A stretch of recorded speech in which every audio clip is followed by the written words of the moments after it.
The late autumn rain drummed against the windows of Gatcombe Park as Princess Anne sat in her study, surrounded by boxes of personal papers and photographs that had belonged to her mother. 3 months had passed since Queen Elizabeth II's funeral, yet the weight of grief still pressed heavily on the shoulders of the royal family. Anne had volunteered to sort through the Queen's private correspondence, a task she approached with the same methodical precision that had defined her entire life. Catherine, the Princess of Wales, had arrived that morning to help with the sorting process. She moved quietly through the room, her practiced grace evident even in this most private of settings. The relationship between Anne and Catherine had evolved significantly over the years, transforming from polite formality to genuine respect and affection.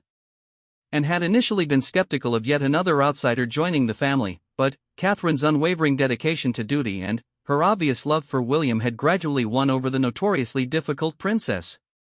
"These are from the early 2000s, Catherine said softly, holding up a bundle of letters tied with a faded blue ribbon. "Should I place them with the others?" Anne looked up from the document she was examining, noting the careful way Catherine handled each item. "Yes, thank you." Mother was meticulous about keeping everything in chronological order. She paused, studying Catherine's face. "You've been doing this for hours. Perhaps you should take a break." Catherine shook her head, settling back into her chair. "I want to help. The Queen was so kind to me, especially in those early days when everything felt overwhelming. This feels like the least I can do." The memory of those early days brought a slight smile to Anne's usually stern features. She remembered watching Catherine navigate the complex world of royal protocol, the way she had stumbled occasionally but never gave up. Unlike some who had married into the family, Catherine had shown a genuine desire to understand and respect the traditions that had shaped their lives for generations. "Mother noticed that about you," and said quietly, returning her attention to a leather-bound journal. "Your determination to get things right, even when it would have been easier to simply go through the motions." Catherine felt a warm flush of pride at the words. The Queen's approval had meant everything to her, particularly during those challenging first years when every public appearance was scrutinized and criticized. She had often felt like she was walking a tightrope, trying to honor royal traditions while remaining true to herself. The two women worked in comfortable silence for another hour, the only sounds the rustling of paper and the steady patter of rain. Anne was examining what appeared to be a private diary when something caught her attention. Her mother's handwriting, usually so controlled and precise, showed signs of emotion on this particular page. The date was from just 2 years ago, not long after William and Catherine's 10th wedding anniversary. "Catherine," Anne said, her voice carrying an unusual note of hesitancy. "I think you should see this." Catherine looked up, immediately sensing the shift in Anne's demeanor. She set down the photographs she had been sorting and moved to where Anne sat. The older woman's face was pale, her usual composure shaken by whatever she had discovered. "What is it?" Catherine asked, settling into the chair beside Anne. Anne held the journal carefully, her fingers tracing the edges of the page. "It's about you. Mother wrote about a conversation she had with William, shortly after your anniversary celebration at Windsor." She paused, seeming to weigh her words. "I'm not certain you're prepared to hear this." Catherine felt her heart rate increase, but her voice remained steady. "Please, Anne. If it concerns me, I have a right to know." Anne nodded slowly, then began to read from the Queen's elegant script. "William came to see me today, looking more serious than I've seen him in years. We spoke about many things, but it was his words about Catherine that stayed with me long after he left. He told me that he had never truly understood what love meant until he watched Catherine with our family, particularly during the difficult periods we've faced recently." Catherine's breath caught in her throat, and continued reading. "He said that Catherine doesn't just love him, she loves what he represents and what he will become.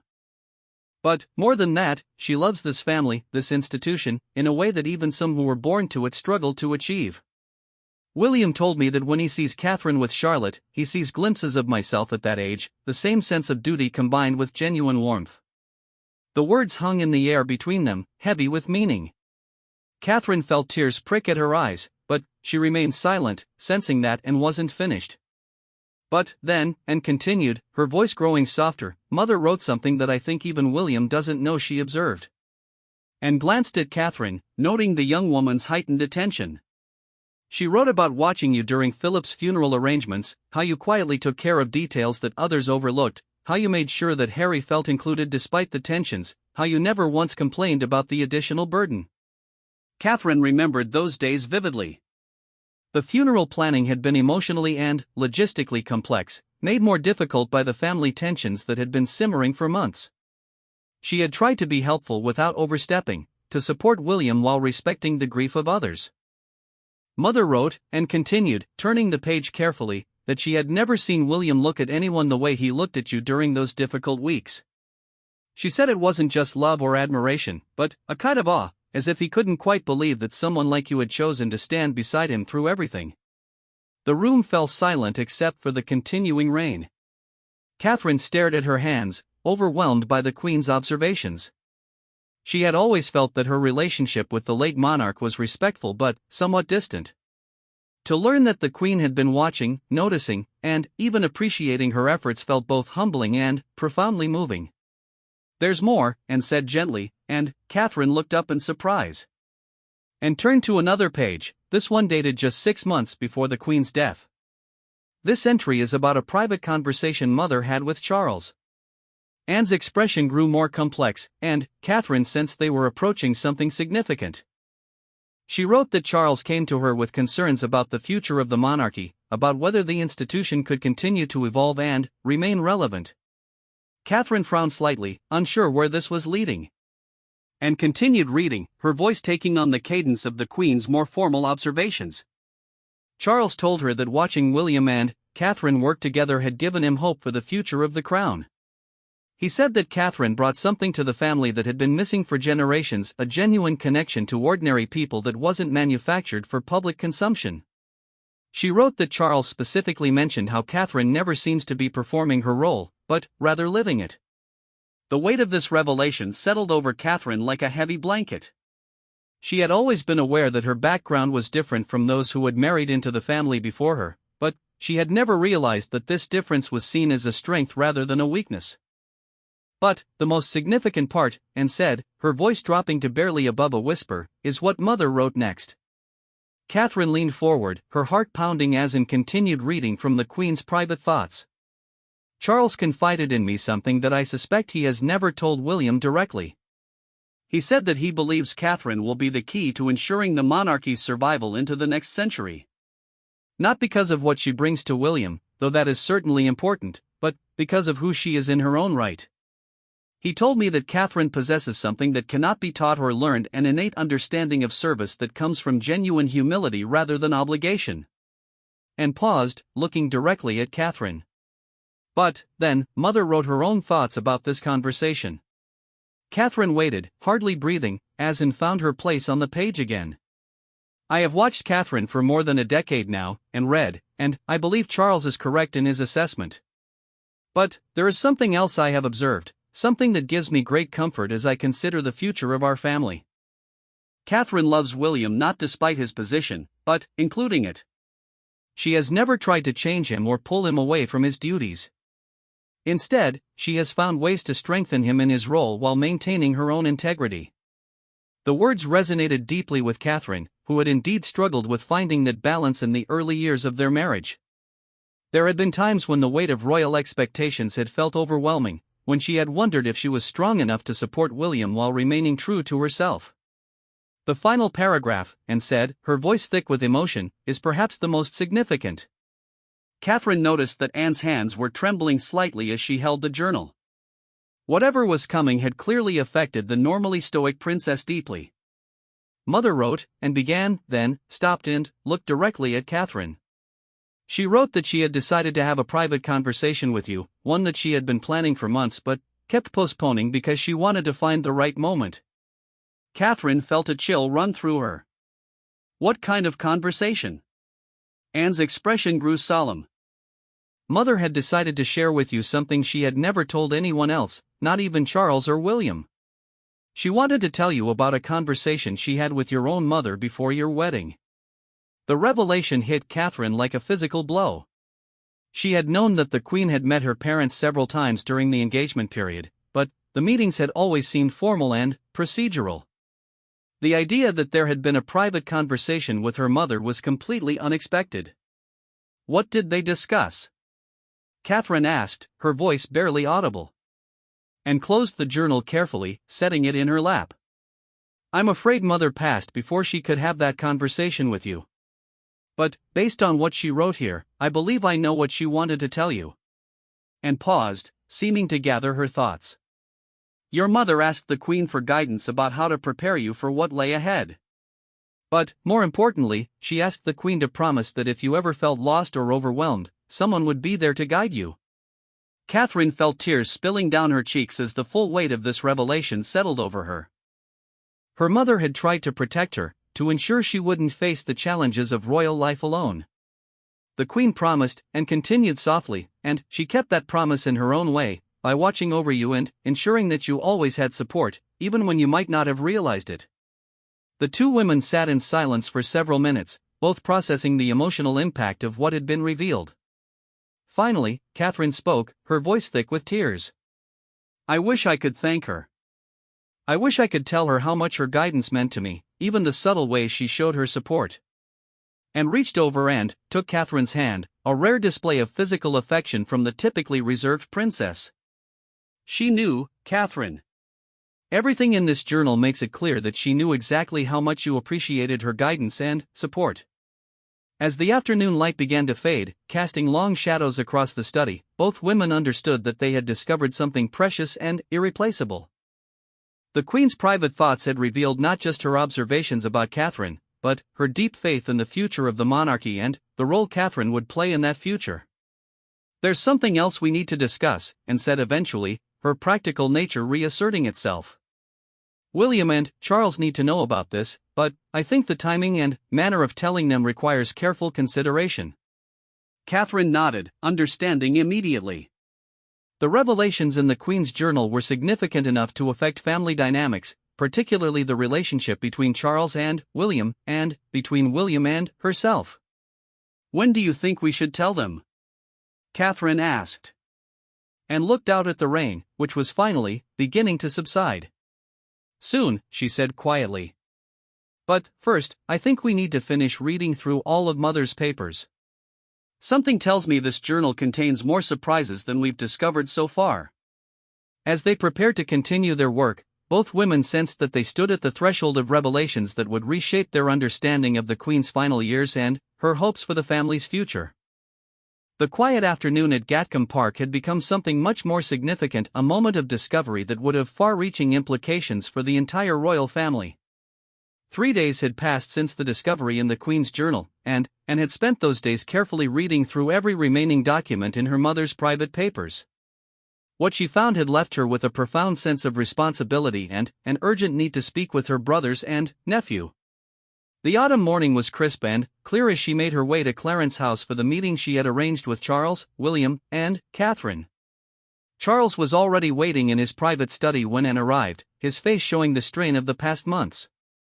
The transition to kingship had been everything he had expected and nothing he had prepared for emotionally. The weight of following his mother's legacy pressed heavily on him, made more difficult by the continuing challenges within the family and the ever-present scrutiny of the press. "You sounded unusually urgent on the telephone," Charles said as Anne entered, noting her serious expression. "I assume this concerns Mother's papers?" Before Anne could respond, William and Catherine arrived together. William looked tired, the responsibilities of his elevated role as heir apparent taking their toll. Catherine, though she maintained her usual composed demeanor, showed subtle signs of the emotional impact of what she and had discovered days earlier. "Please, sit down, all of you," Anne said, gesturing to the comfortable chairs arranged near the fireplace. "What I'm about to share will be difficult to hear, but it's important that we understand Mother's final thoughts about our family and the future of the monarchy." Charles studied his sister's face, recognizing the same expression she had worn during their most serious family discussions throughout their lives. William and Catherine exchanged a glance, both sensing that whatever Anne had discovered went far beyond simple private correspondence. Anne had brought the leather journal with her, along with several other documents she had found among the Queen's papers. She set them carefully on the coffee table before taking her seat. When Catherine and I were sorting through Mother's papers at Gatcombe, we discovered this private journal and began, gesturing to the leather-bound book. It contains entries from the last 3 years of Mother's life, including observations about each of us and her thoughts about the future. Charles leaned forward, his expression growing more serious. What kind of observations? And opened the journal to a page she had marked with a thin ribbon. Charles, she wrote extensively about your concerns regarding the monarchy's relevance and your conversations with her about the challenges you would face as king. The new king's face paled slightly, but he remained silent, waiting for Anne to continue.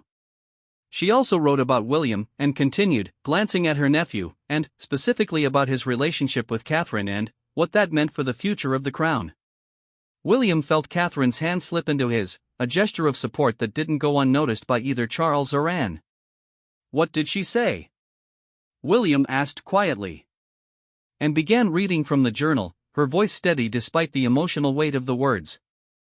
She wrote about a conversation she had with Charles where he expressed his belief that Catherine would be instrumental in ensuring the monarchy's survival.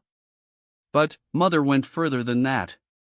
She wrote that Catherine possessed what she called an innate understanding of service that comes from genuine humility rather than obligation. Catherine felt her cheeks flush, still overwhelmed by the Queen's assessment of her role in the family. Charles looked at her with new interest, as if seeing her through his mother's eyes for the first time. But there's more, Anne continued, turning to another marked page. Mother wrote about her observations of how Catherine handled the family tensions, particularly during Philip's final months and funeral arrangements. She noted that Catherine never tried to position herself as a mediator, but rather found quiet ways to support everyone while maintaining family unity. William squeezed Catherine's hand, remembering those difficult months and how Catherine had indeed been a source of strength for all of them, often in ways that went unrecognized at the time. However, Anne said, her voice taking on a more serious tone, the most significant revelations concern conversations Mother had that none of us were aware of. Charles frowned, sensing they were approaching the heart of why Anne had called this meeting.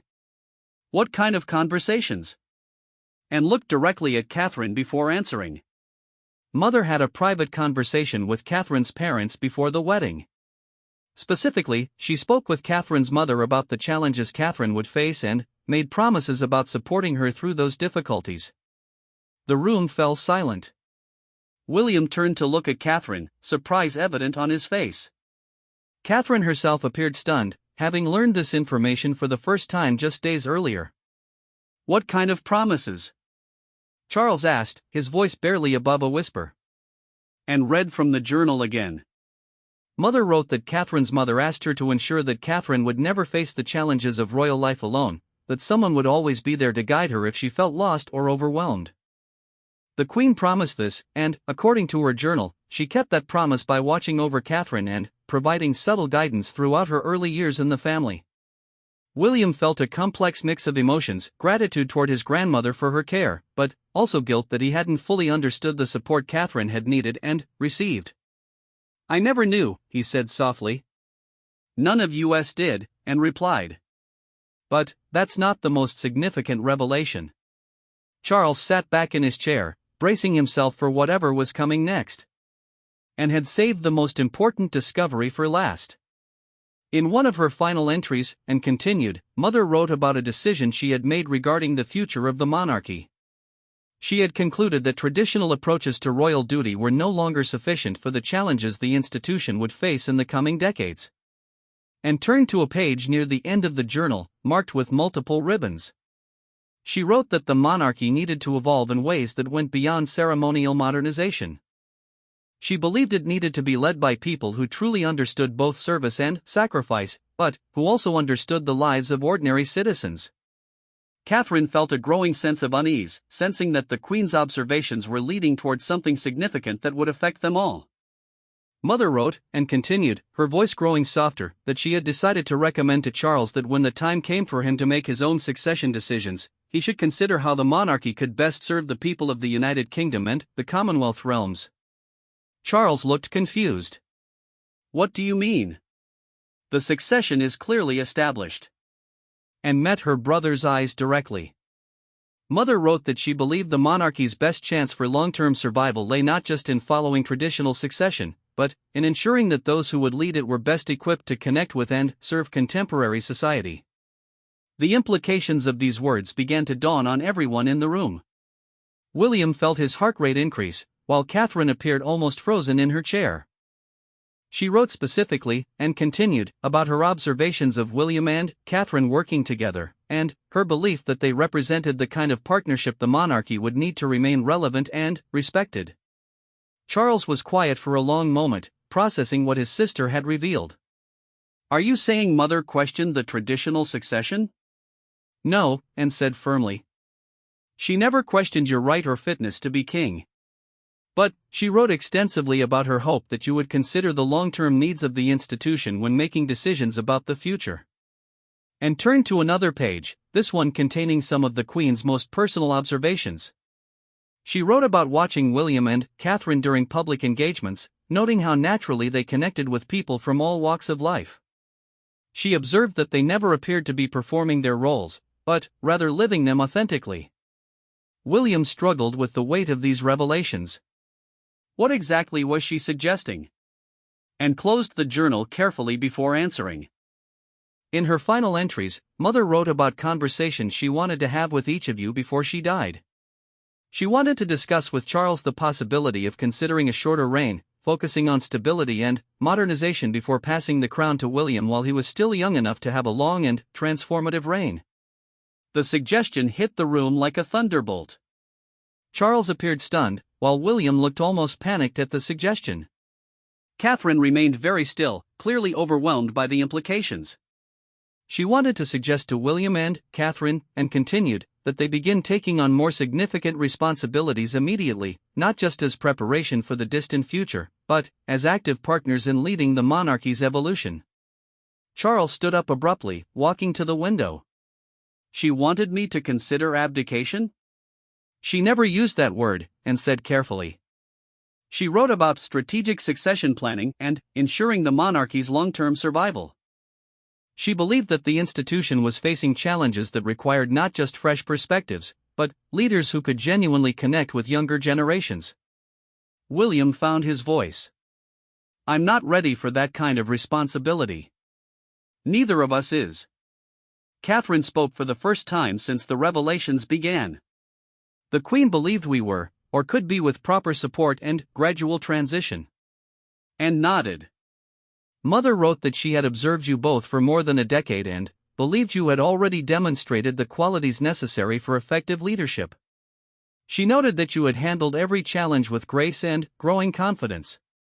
Charles returned to his seat, his expression thoughtful. What else did she write about this? And opened the journal to one of the final entries. She wrote that her greatest regret was not having these conversations with all of you before her death. She wanted to propose a 5-year plan where Charles would focus on modernizing certain aspects of the monarchy while William and Catherine gradually took on more of the ceremonial and public-facing responsibilities. The room fell silent as everyone processed these revelations. The Queen's private thoughts had revealed not just her observations about their individual roles, but a comprehensive vision for the future of the institution she had served for 7 decades. "There's one more thing," Anne said quietly. Mother wrote about her concerns regarding the family tensions that had developed over recent years. She believed that implementing this kind of gradual transition could help heal some of those divisions by giving everyone clearly defined roles and purposes. Charles looked at his son and daughter-in-law. "How do you feel about these suggestions?" William and Catherine exchanged a long look before William answered. "It's overwhelming. We've always assumed we had many more years to prepare." Catherine added, "But if the Queen believed this was what the monarchy needed, perhaps we should seriously consider her reasoning." And stood up, gathering the journal and documents. "I think we all need time to process this information. But I believe we owe it to Mother's memory to at least discuss the possibilities she outlined." As the meeting concluded, each family member left with a profound sense that their understanding of the future had been fundamentally altered. The Queen's private thoughts had revealed not just her love and hopes for her family, but a carefully considered vision for ensuring the monarchy's survival and relevance in a changing world. The weight of her final, unspoken wishes would now rest with those she had left behind to carry forward her life's work. The week following Anne's revelations had been one of intense private discussions and soul-searching for the entire family. Charles had requested that they meet again, this time at Windsor Castle in the same drawing room where the Queen had often held their most significant family conversations. The symbolic choice of location wasn't lost on any of them as they gathered on a grey November afternoon. William arrived first, having spent the past several days in deep conversation with Catherine about the implications of his grandmother's private thoughts. The weight of potentially accelerated responsibility had initially felt overwhelming, but, as they had talked through the possibilities, both had begun to see the wisdom in the Queen's observations about the challenges facing the monarchy. Catherine entered shortly after William, carrying with her a folder of notes she had made while reflecting on the Queen's journal entries.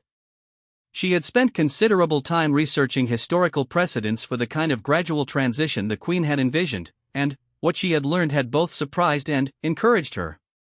Charles was already waiting when Anne arrived, the journal and additional documents in hand. The King's expression showed the strain of the past week's contemplation, but also a new sense of resolve that hadn't been there during their previous meeting. "I've given considerable thought to what Mother wrote," Charles began without preamble. "I've also spoken privately with several constitutional experts and close advisors about the possibilities she outlined." And settled into her chair, noting that her brother appeared more at peace with the situation than she had expected. "What did you discover?" "That Mother's suggestions, while unconventional, are not without precedent," Charles replied. "There are several ways to gradually transfer responsibilities that wouldn't require any dramatic constitutional changes, at least initially." William leaned forward. "What kind of gradual transfer?" Charles had clearly given this considerable thought. "Mother wrote about a 5-year plan. I've been exploring what that might look like in practical terms." He paused, looking at each family member in turn. It would involve William and Catherine taking on significantly expanded roles, beginning almost immediately, while I focused on specific modernization initiatives and constitutional reforms. Catherine consulted her notes. "I've been researching similar transitions in other monarchies. Several European royal houses have successfully managed gradual power transfers that strengthened rather than destabilized their institutions. What would this mean for our current roles?" William asked. Charles pulled out his own set of documents. "I've drafted some preliminary ideas. William, you would become Prince Regent in all but name, taking on the majority of state functions and ceremonial duties. Catherine, you would assume many of the Queen Consort responsibilities traditionally associated with the senior female member of the family." The suggestion was breathtaking in its scope, but, as Charles outlined the details, the wisdom of the Queen's vision began to become clearer to all of them. "The key advantage," Charles continued, "is that this would allow for a learning period where mistakes could be made and corrected without the full weight of the crown resting on your shoulders. I would remain available for guidance while focusing on specific projects that require the full authority of the monarch." Anne had been quietly listening, but now she spoke up. "What kinds of projects did you have in mind?" "Constitutional modernization that Mother had been considering but never felt she had the time or energy to pursue," Charles replied. "Reforms to the role of the Commonwealth, updates to the relationship between the Crown and Parliament, and addressing some of the institutional challenges that have been building for decades." Catherine looked up from her notes.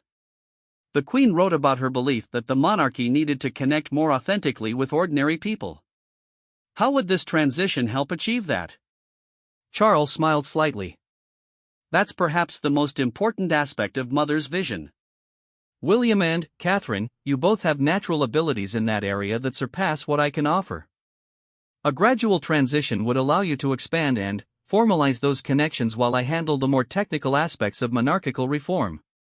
William had been processing the enormity of what was being discussed. This would essentially mean we were preparing for the crown much sooner than anyone expected. "Yes," Charles admitted.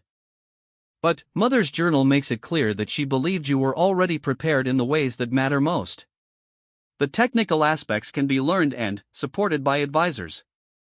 And opened the Queen's journal to a page she had marked specifically for this conversation. "Mother wrote something about this that I think you should all hear." She began reading in her clear, steady voice. She observed that William and Catherine had already demonstrated every quality necessary for effective royal leadership through their handling of various challenges over the past several years. She wrote that what they lacked was not ability, but simply formal authority and expanded opportunity.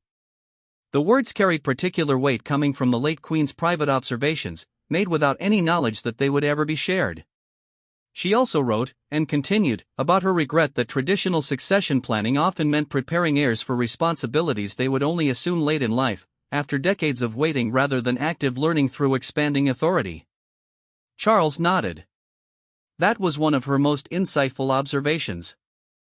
This approach would allow William to grow into full royal authority gradually, with support, rather than assuming it suddenly, during a time of grief and transition. Catherine had been taking notes as they spoke. What would this mean for the public perception? How would we explain such a significant change in roles? Actually, Charles replied, that's one of the advantages of Mother's approach. We wouldn't need to explain it as a dramatic change. We could present it as a natural evolution of responsibilities as the family adapts to contemporary needs. William looked skeptical. The press would certainly notice such significant changes in our roles. Of course they would, and interjected. But Mother anticipated that in her planning.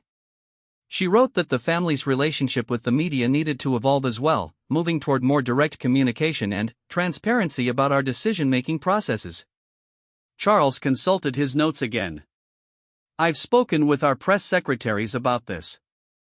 They believe that a carefully managed transition, with clear explanations of the benefits for both the monarchy and the public, could actually strengthen support for the institution. The conversation continued for another hour, with each family member raising concerns and questions about the practical implications of implementing the Queen's vision. As they talked, however, the initial shock and uncertainty began to give way to genuine excitement about the possibilities. There's something else Mother wrote that I haven't shared yet, and said as their formal discussion began to wind down. It concerns her observations about how this kind of transition could help heal some of the family divisions that have developed. Charles and William both looked up with interest. The ongoing tensions within the family had been a source of constant stress, particularly in the months following the Queen's death. And found the relevant page in the journal. Mother wrote that giving everyone clearly defined, meaningful roles might reduce some of the confusion and competition that had developed. She believed that when family members felt valued and purposeful, they were less likely to seek attention through conflict. The observation was astute, and all three of them recognized the truth in it. Much of the recent family tension had indeed stemmed from unclear roles and feelings of being marginalized or underutilized. She also wrote, and continued, about her hope that demonstrating the family's ability to work together effectively might encourage other family members to find constructive ways to contribute to the monarchy's mission. Catherine looked up from her notes. Did she mention Harry specifically? And nodded slowly. She wrote that she hoped demonstrating successful family collaboration might eventually create opportunities for reconciliation, though she acknowledged that would require time and genuine efforts from all parties. The mention of Harry brought a moment of sadness to the conversation. His absence from family discussions was felt by all of them, despite the difficulties that had led to the current estrangement. Mother's vision wasn't just about succession planning, and said softly. It was about creating a stronger, more unified royal family that could better serve the people and the institution. Charles stood up, moving to the window that looked out over the same grounds where he had played as a child and where his mother had spent so many years of her life. I think, he said quietly, that we owe it to Mother's memory to seriously attempt what she envisioned. William and Catherine exchanged a look that spoke volumes about their shared understanding of what such a commitment would mean. The comfortable predictability of their current roles would be replaced by expanded responsibilities and unprecedented public scrutiny. It won't be easy, William said finally. But, if Granny believed we were ready, perhaps we should trust her judgment. Catherine added, the Queen understood this institution better than anyone else alive. If she saw this as the path forward, we should at least try to follow her guidance. And closed the journal carefully, setting it on the table between them. Then, we're agreed? We'll begin exploring how to implement Mother's vision for a gradual transition? Charles turned from the window, his expression resolute. "We're agreed. But, I think we should start with small steps, expanding your roles gradually so we can assess how well the approach works before making any major announcements." Over the next hour, they outlined a preliminary plan for beginning the transition the Queen had envisioned. William and Catherine would start taking on additional responsibilities within existing frameworks, while Charles began focusing on specific modernization projects that would benefit from his full attention as monarch. As the meeting concluded, each family member left with a sense that they were embarking on something that went far beyond normal royal duties. They were attempting to honor not just the Queen's memory, but her final, carefully considered vision for ensuring the monarchy's survival and relevance for future generations. The grey November afternoon was giving way to evening as they prepared to leave Windsor, but, for the first time since the Queen's death, they all felt a sense of purpose and direction that had been missing during the months of mourning and uncertainty. The Queen's private words had given them not just insight into her final thoughts, but a roadmap for the future she had hoped they would create together. 6 months had passed since that transformative afternoon at Windsor Castle, and the gradual implementation of the Queen's vision had begun to take shape in ways that surprised even those who had planned it. The spring of 2024 had brought with it a new energy to the royal family's activities, as William and Catherine quietly assumed expanded responsibilities while Charles focused on his modernization initiatives. The success of the transition had exceeded everyone's expectations, but it was the unexpected revelations that continued to emerge from the Queen's papers that kept reshaping their understanding of her final wishes. And had discovered additional documents hidden in a private safe at Balmoral, papers that revealed the true depth of the Queen's planning for the monarchy's future. On this particular May morning, the family had gathered once again, this time at Buckingham Palace in the Queen's former private study. The room had been left largely unchanged since her death, serving as a kind of shrine to her memory and a reminder of the responsibility they all carried forward. William entered first, his bearing noticeably different from 6 months earlier. The expanded roles he had assumed had given him a confidence and gravitas that spoke to the Queen's wisdom in recognizing his readiness for greater responsibility. Catherine followed, carrying herself with a new authority that came from having successfully navigated the complexities of her enhanced position within the family structure.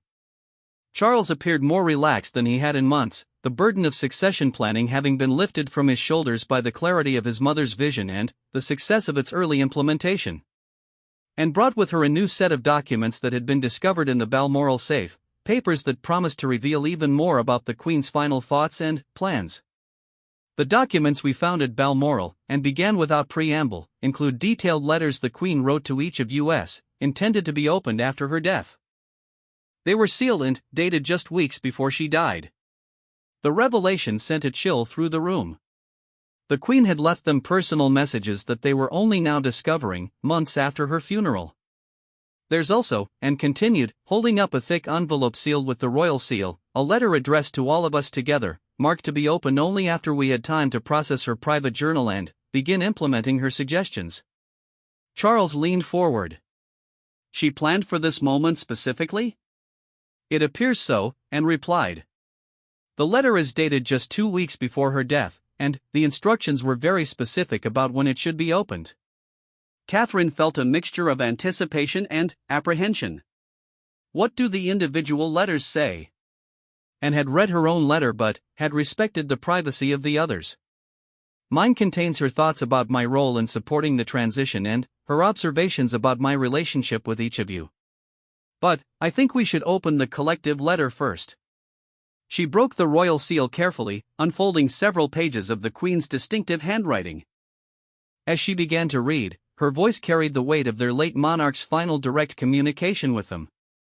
"My dearest family," and began, "if you are reading this letter, it means that you have discovered my private journal and have begun to consider the suggestions I was unable to share with you directly.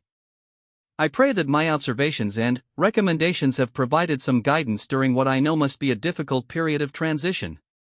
The formal tone was unmistakably the Queen's, but there was an intimacy to these words that spoke to the deep love she had held for her family. "I want you to know," and continued reading, "that everything I wrote in my journal was based on years of careful observation and considerable thought about the challenges our institution will face in the coming decades. My suggestions were not made lightly, nor were they based on any dissatisfaction with Charles's fitness to be king.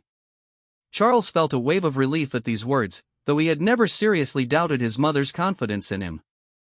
Rather, and read on, my recommendations were based on my belief that the monarchy's survival depends on our ability to evolve and adapt while maintaining the core values that have sustained us for centuries. I believe that William and Catherine represent the future of this evolution, not because of any failure on Charles's part, but because of their unique combination of abilities and their natural connection to contemporary society. William and Catherine exchanged glances, still somewhat overwhelmed by the weight of the Queen's expectations for their role in the monarchy's future. I have observed William and Catherine for more than a decade, the letter continued, and I have seen them grow into roles that I believe make them ideally suited to lead the monarchy through the challenges of the 21st century. Catherine, in particular, has demonstrated qualities that I believe will be essential for the monarchy's continued relevance.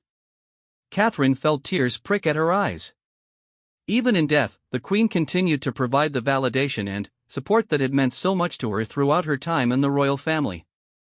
But there is something I must tell you, and read, her voice taking on a more serious tone, something that I have kept secret for many years because I was never certain it would be necessary to share. The room fell completely silent. Anne paused, scanning ahead in the letter before continuing, her expression growing more complex. During the later years of my reign, the letter continued, I became aware of research being conducted by constitutional scholars and historians about the long-term sustainability of hereditary monarchy in democratic societies. The findings were sobering and suggested that monarchies that failed to evolve significantly within the next generation might face existential challenges. Charles frowned. What kind of research? I was never informed of any such studies. And continued reading. I chose not to share this information with any of you because I wanted to develop solutions before presenting problems. The research suggested that monarchies needed to demonstrate clear, measurable value to contemporary society in ways that went beyond tradition and ceremony. The implications of this revelation were staggering. The Queen had been working from information that none of them had known existed, making decisions based on research about the monarchy's future that she had kept completely private. This research, and read on, influenced many of my observations about the changes our family needed to make. It also informed my decision to watch William and Catherine so carefully, looking for evidence that they possessed the qualities necessary to lead a transformed monarchy. William felt the weight of this revelation settling over him. His grandmother hadn't just been observing their growth and development, she had been evaluating their fitness for an institution that might need to fight for its survival. Catherine, the letter continued, and paused to look directly at her sister-in-law, I want you to know that my confidence in you was based on something very specific that I observed but never discussed with anyone. Catherine felt her heart rate increase as Anne continued reading. During the early years of your marriage, I watched you navigate not just the complexities of royal protocol, but something much more challenging. I watched you find ways to remain authentically yourself while fully embracing your role in an institution that has historically demanded complete conformity. The observation was perceptive and deeply personal. Catherine remembered those early struggles vividly, the challenge of maintaining her identity while adapting to royal expectations. This quality, the letter continued, convinced me that you possessed something essential for the monarchy's future survival. You demonstrated that it was possible to serve the institution completely while still connecting genuinely with ordinary people. This is the key to the monarchy's future relevance. Anne paused in her reading, noting the emotional impact the letter was having on all of them. There's more, and it concerns all of us. She found her place again and continued.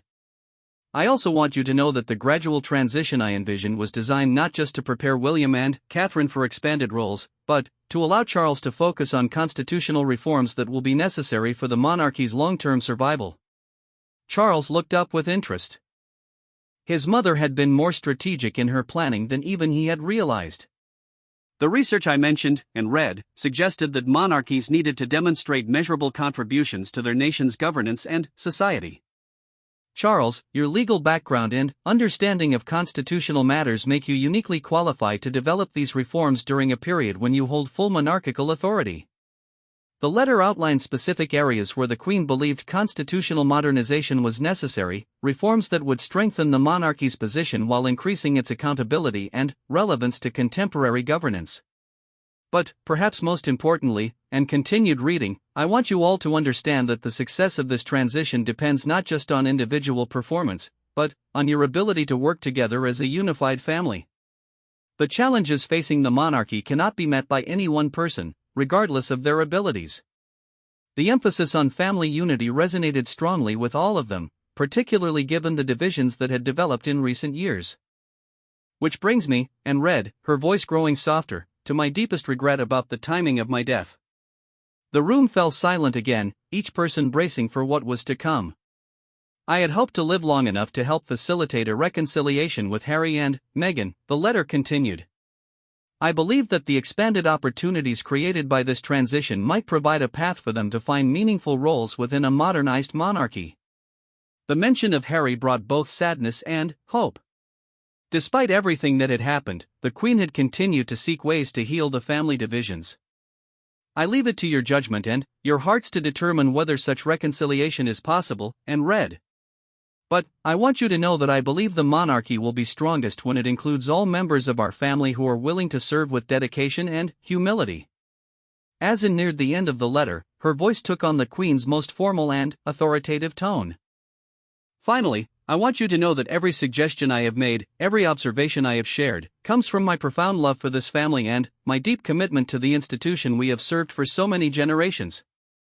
I trust your judgment to implement these ideas in ways that honor both our traditions and the needs of the people we serve. And folded the letter carefully, setting it on the desk where it joined the journal and other documents that had so profoundly shaped their understanding of the Queen's final wishes. She signed it, and said quietly, with something I've never seen her write before. She showed them the final page, where instead of the Queen's usual formal signature, she had written simply, "With all my love and complete confidence in your future, Granny." The informal signature, so unlike anything they had ever seen from the Queen in official correspondence, spoke to the deep personal nature of her final communication with them. Charles was the first to speak. "She planned everything, didn't she?" Even this moment, sitting here together, reading her final thoughts. William nodded slowly. The timing of when we would be ready to hear this, the way she structured the revelation of information, even the emotional preparation we needed before learning about the research and the urgency of the changes she was recommending. Catherine wiped away tears that had been building throughout the reading of the letter. She was still taking care of us, still guiding us, even after her death. And gathered all the documents together, preparing to place them in the palace archives where they would become part of the historical record. The question now is whether we're prepared to fully honor her vision. Charles stood up, moving to the window that looked out over the gardens where he had played as a child and where his mother had walked countless times during her long reign. "I think," he said slowly, "that we've already begun to honor her vision. The success of the past 6 months proves that her assessment of our capabilities was correct." William joined his father at the window. "But reading this letter makes me realize we've only scratched the surface of what she was asking us to achieve."